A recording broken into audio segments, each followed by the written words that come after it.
Restless dreams I walked alone, narrow streets of cobblestone. Neath the halo of a street lamp, I turned my collar to the cold and damp. When my eyes were stabbed by the flash of a neon light that split the night and touched the sound of silence. And in the naked light I saw 10,000 people, maybe more.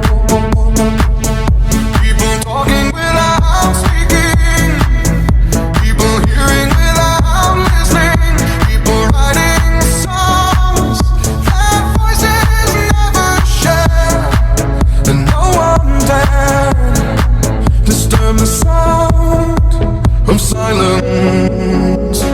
Fools say that you do not know, silence like a cancer grows.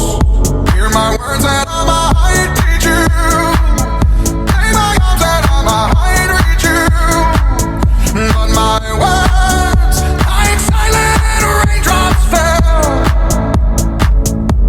and echoed in the wells of silence. And the people bowed and prayed to the neon god they made. And the sign flashed out its warning, and the words that it was forming. And the sign said the words of the prophets are written on the subway walls and tenement halls, and whispered in the sound of silence. And in the naked light I saw